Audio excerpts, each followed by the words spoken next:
महाकाय सूर्यकोटि समप्रभ निर्विघ्नं कुरु मे देव सर्वकार्येषु सर्वदा।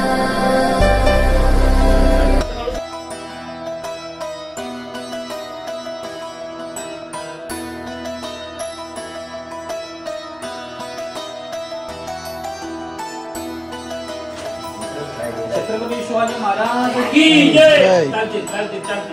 जय भवानी जय शिव।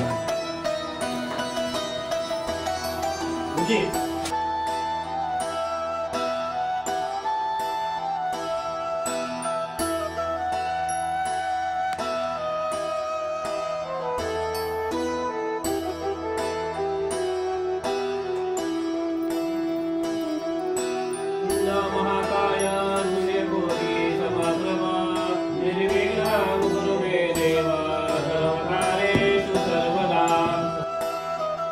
गोदावरी सरस्वती नर्मदे सिंधु कावेरी जलसन्निधिं करो पर्षयामि।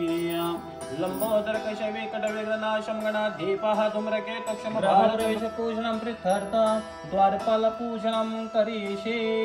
ॐ स्वस्ति न इन्द्रः रुद्रश्रवाः स्वस्ति न पूषः विश्ववेदाः स्वस्ति नः सदाक्षरमरिष्टने।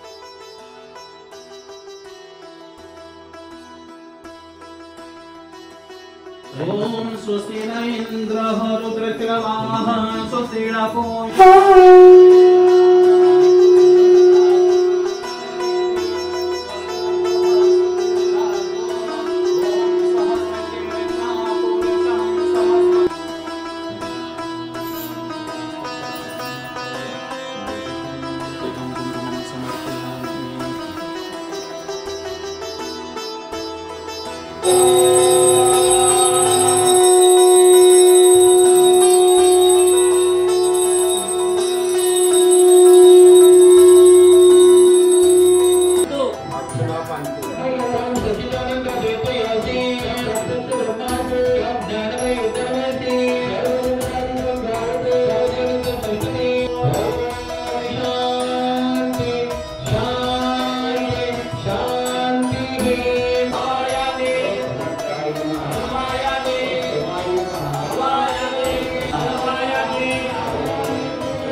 आपण हे संहिता हवं म्हणजे अग्नीला खाद्य देत असतो तर अग्नी काय करते आपण स्वाहा बोलतो त्यावेळेस अग्नी तोंड उघडते आणि आपण स्वाहा बोलल्यानंतर अग्नी तोंड उघडते आणि आपली जीवन वायुरूपात पोचवण्याचं काम करते। म्हणून आमच्या मागून तुम्हाला स्वाहा बोलणे गरजेचं आहे। जोपर्यंत तुम्ही स्वाहा बोलत नाही तोपर्यंत नुसतीच आवटी टाकली तर ती आवटी पूर्ण होणार नाही, आपली आवटी फुकट जाईल। म्हणून आमच्या मागून आमच्यापेक्षा जोरात आवाज आला तुमच्या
hey guys, welcome to my new vlog. आजचा दिवस स्पेशल असं म्हणजे आज आम्ही आलेलो आहे गावी आणि गावी आमची थोडी धावपळ चालू आहे कारण की आमचं जे जुनं घर होतं ते आम्ही रिनोव्हेशन करून नवीन घर बांधलेलं आहे आपल्या गावी. तर तुम्ही आमचं गावचा रोड वगैरे बघू शकता किती सुंदर आहे आणि इथे येण्याची ओढ दरवेळी लागलेली असते सर्वांना. तर सकाळपासून मला थोडंही टाईम भेटला नाही आणि पाहुणे एवढे होते की पाहुण्यांमध्ये पूर्ण वेळ कधी निघून गेला कळलंच नाही. तर आज आमचे जे कार्यक्रम होता गावी, आमच्या गावचं नाव आहे भिनाड. हे आहे माणगाव तालुक्यात इंदापूरमध्ये. तर आज घरी आमच्या 3-4 भटजी होते, त्यांनी चांगल्या प्रकारे पूजा केलेली आहे. ते रात्रीपासून ते तयारीत होते. काल रात्रीपासून तुम्ही बघितलं की ते येऊन सगळी तयारी वगैरे ते करून गेलेले आणि सकाळी 6 वाजता त्यांनी जी पूजा चालू केली ती बरोबर 11 वाजता पूजा त्यांनी थांबवली. असं छान असं त्यांनी पूजेचं पाठ वगैरे त्यांनी सर्वांना ऐकवलं, हवन वगैरे केलं व्यवस्थित. एकदम मन प्रसन्न झालं सर्वांचं. खूप वर्षाआधीच काकांनी विचार केलेला की गावचं घर बांधल्यावरती आपण महाराजांचं राज्याभिषेकाचं आसन तयार करणार आहे. ते त्यांनी त्यावेळी स्वप्न बघितलेलं ते त्यांनी आज पूर्ण केलेलं आहे. आणि जो पण पाहुणा घरात येतोय सगळ्यात पहिलं महाराजांची मूर्ती बघून एवढं खुश होत आहेत सगळे की जेणे सर्वांना असंच वाटतंय की ते हुबेहूब समोर आहेत. असं जो पण पाहुणा येतोय तो पहिला सगळ्यात आधी महाराजांच्या पाया पडून त्यानंतर तिथे फोटो वगैरे काढूनच नंतर घराचे सगळे घर पूर्ण फिरत आहेत.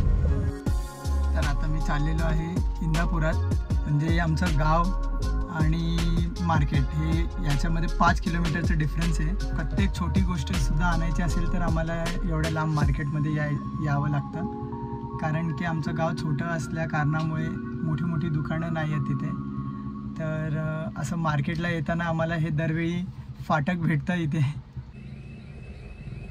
लहानपणी असताना खूप मजा यायची या फाटकाच्या इथे. ट्रेन जाताना दिसायची तेव्हा. तर आता बघू पुढचा कार्यक्रम. पुढे आहे हरिपाठ वगैरे, हरिपाठ आहे, भजन आहे. तर सगळे गावकी मंडळी येतील. तर पुढचा कार्यक्रम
आमची वास्तुशांतीची पूजा इथे संपन्न झालेली आहे.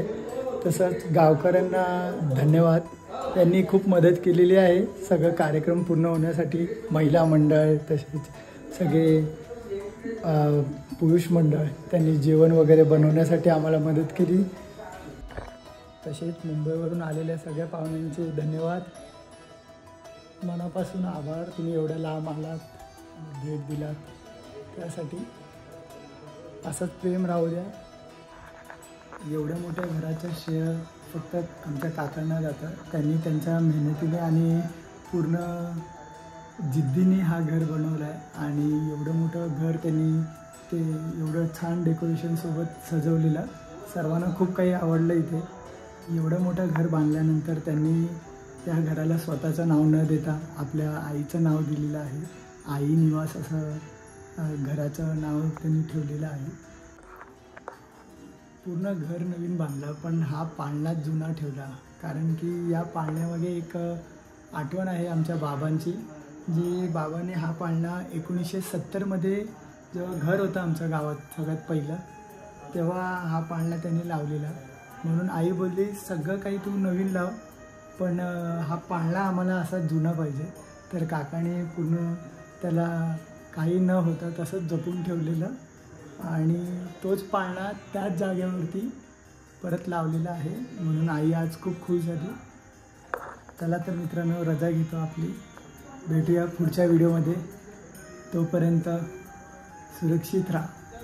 जय हिंद, जय महाराष्ट्र, जय भवानी, जय शिवाजी.